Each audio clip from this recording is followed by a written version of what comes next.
Chapter 2 Beginner's Mind. On the Wanton Temple, a moon moth folded in sleep sits still. Tanagushi Busawan. A special transmission outside the scriptures, not depending on words or letters, directly pointing to the mind, seeing into one's true nature. Bodhidharma. I'm looking for the face I had before the world was made. Yeats, the Winding Star, Sayre. Le couvent n'est pas comme le monde, monsieur. The convent is not the world, sir. James, the Portrait of a Lady, who vanished into nowhere. Zen. Ginsenberg, Howell. There is the scent of lilacs. I'm facing a wall, seated on a cushion, in a monk's formal sitting robe, legs crossed and back straight. Across the darkened hall, an incense offering burns. I notice my breath, as it flows in and out, and focus upon it. Distractions appear in the form of thoughts and feelings, sound and light, and physical sensations from the disciplined posture. These go away for a while, then reappear. I think of plans and people, feel anxiety and desire, hear the faint muffled traffic, and see upon the wall a shaft of sunlight. Within this eternal circle of perceptions, I have fleeting moments of pure consciousness. The Dalai Lama described this essence of mind as clear and all-knowing. We're practicing at Hoshinji, Beginner's Mind Temple in San Francisco, the oldest and largest training monastery in America in the Soto Zen tradition. We practice arts from the lineage of Japanese Zen master Dojin from 1250 A.D. It is a place of ancient courtesies and unworldly kindnesses, each morning opening into the rose window on the east. As here's to the final teachings of Hoshinji, founder Shunryu Suzuki Roshi, we are in residence for months, years, or a lifetime. We learn about simple but difficult mental practices, about graceful conduct, aesthetics, the perfections of manner, and within all of these, the iron rail of discipline. After zazen, or meditation, we engage in calligraphy, hibana, or flower arranging, shanoyu, or tea ceremony, gardening, and service to the dying. As a path to enlightenment, or big mind, some Soto monasteries also may practice the martial arts of Aikido, the non-injurious rendering of physical aggressors by their momentum to the floor.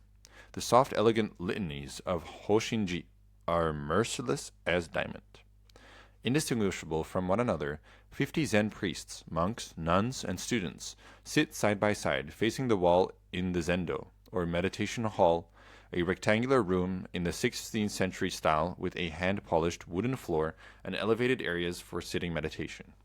Sometimes our restless normal consciousness, affectionately labeled monkey mind, ceases playing subsidies and becomes quiescent.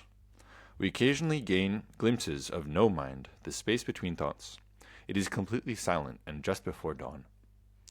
Outside, through the zendo walls of rebar and brick, we hear two young lesbian lovers frantically clutch and rip at each other's clothing, pressing against doorways, sobbing, their footsteps shuffling back and forth in attraction and repulsion. They are coming down hot, in jangles, crashing from their long sleepless night.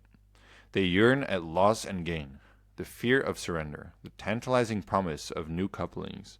Their tender, fruitless urgencies cry to unify the spirit through flesh. Their voices are without bodies. Don't go. I hate you. I can't be with you anymore. Please don't go. I love you. I gave you all my coke. Convulsive with tears, they run up and down the alley behind Hoshinji, past the monks sitting in silence. Passion and calm are separated by an aged, implacable wall, embossed with wet lichens, and lapped by the city's mists. We hear the cycle of unsatiated cravings, the pleading, the chasing and embraces, the tearing away and returning, the long, low moaning. For them, it is an ugly and poignant hour when samsara, the illusion of the world becomes delicious imaginings, unchecked passion, and the cruel severings of their hearts. Their anguish fades in the barely perceptible sounds of distant motors, opening doors, salsa music, the ignition of engines, children's voices ready for school, drunks shouting execrations, two junkies from nearby projects prowl trash cans, and mutter like aimless lunatics, already jouncing for the next fix. The background becomes subdued as we attend to the breath.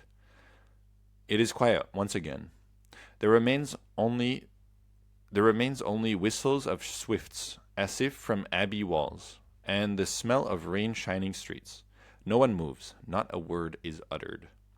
We sit in silence, awaiting the next manifestation of thought and feeling, sound and light, bodily sensations.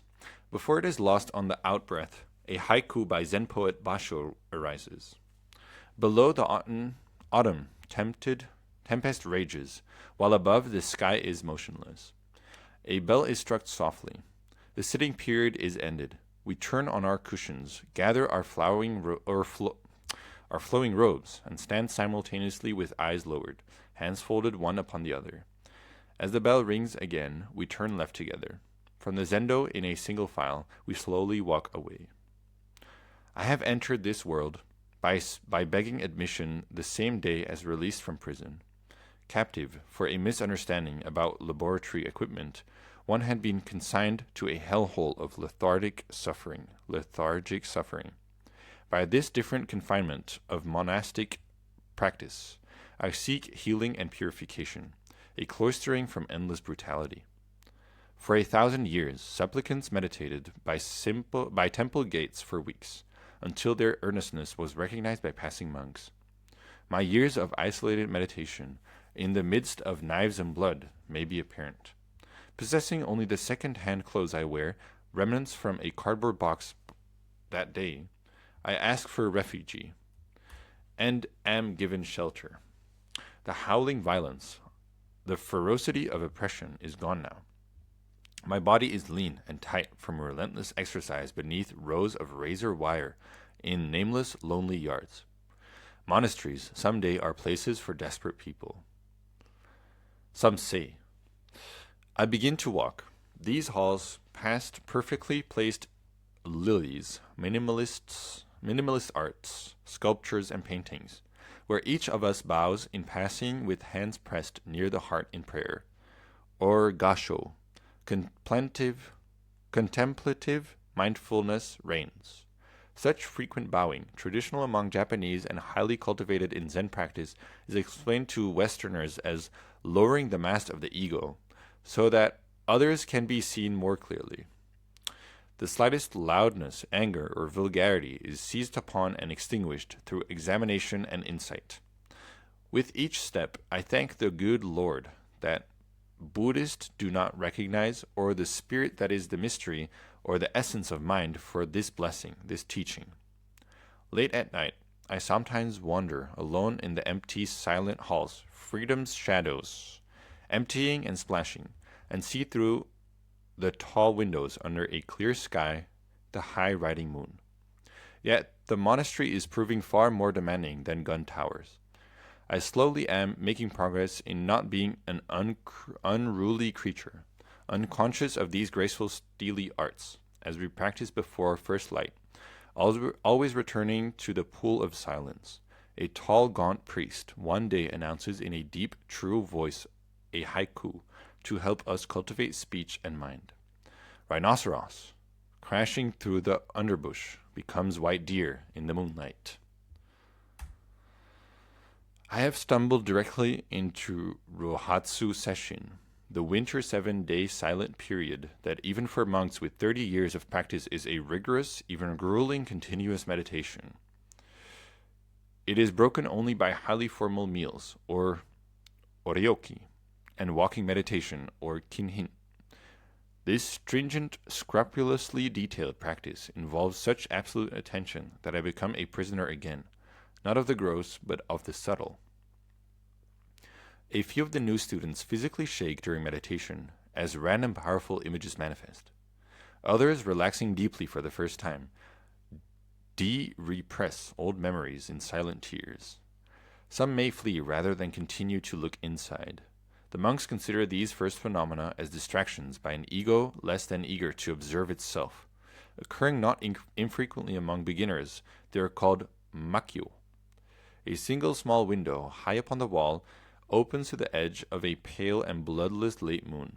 Behind us, as we face the wall in the long hours of zazen, we hear the almost imperceptible passing of bare feet, the rustle of a robe as a priest slowly circumambulates the zendo.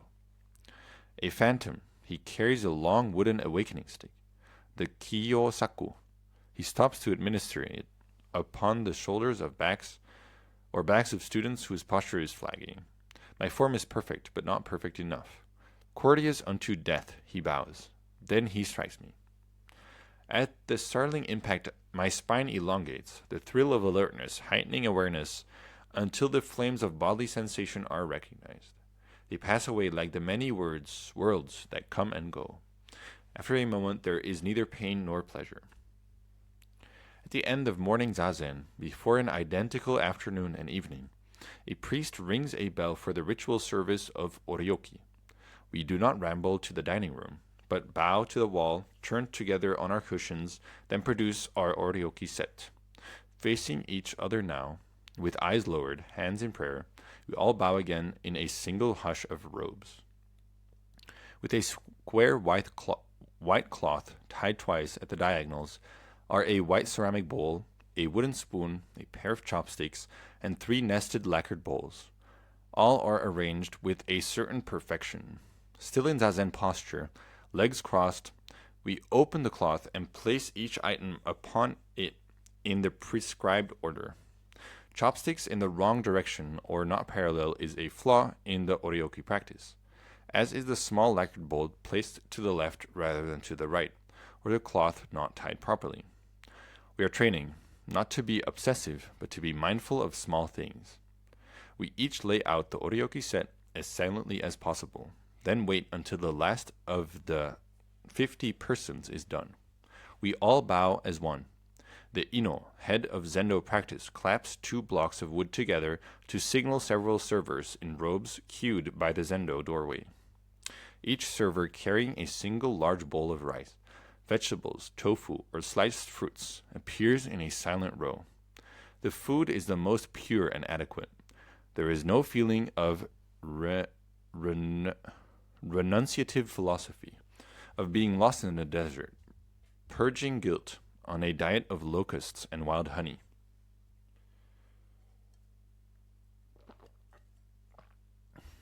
The serving monks and nuns walk in single file, not to the nearest person, but circumambulate the entire zendo, passing everyone.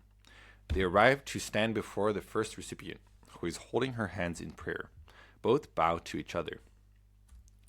She offers her large lacquered bowl, one of 3, by first raising it to her forehead, as a bow with her hands full. The server with the rice then bows, steps forward, ladles out a portion of rice, steps back and bows. The second server then bows, the process continuing until all of the first recipient's bowls are filled. All bow again. The next person is then served. With this formal procedure continuing through all 50 people, the abbess is served last, even after the beginning students. I realize that the unhealthy din of confident men no longer is heard. It is replaced by the nuns' murmurs of devotions, their soft countenances, in this antipode of Hades past.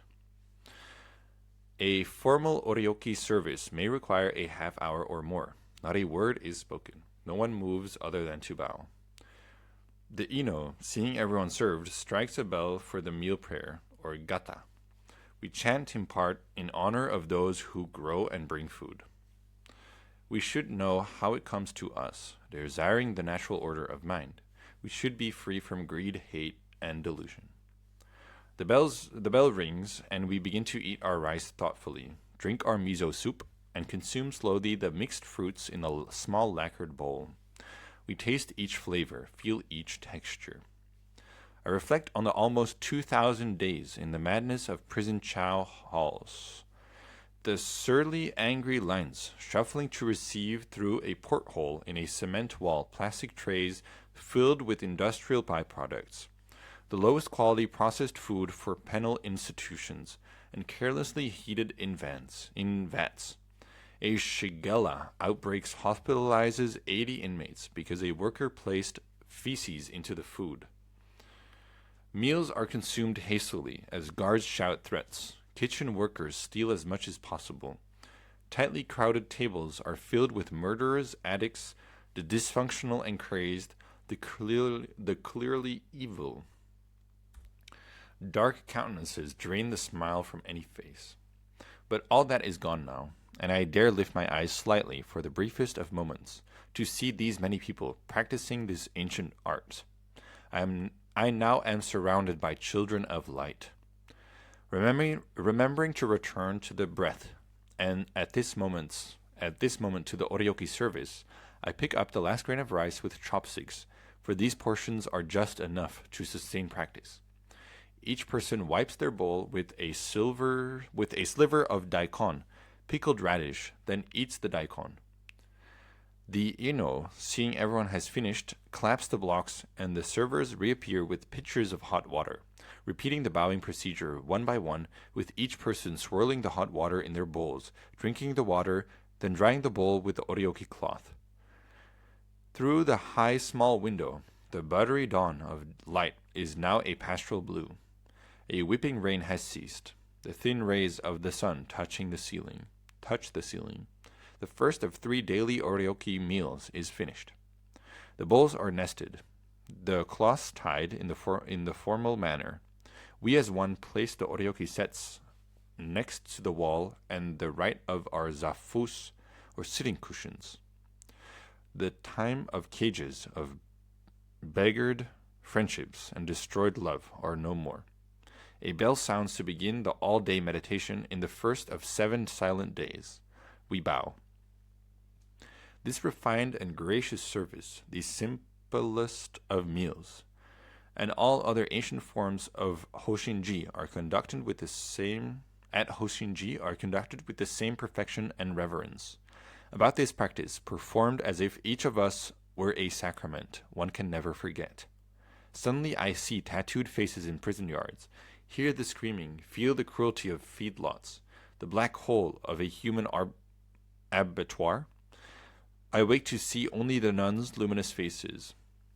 My internal voice comforts me. This is the right place.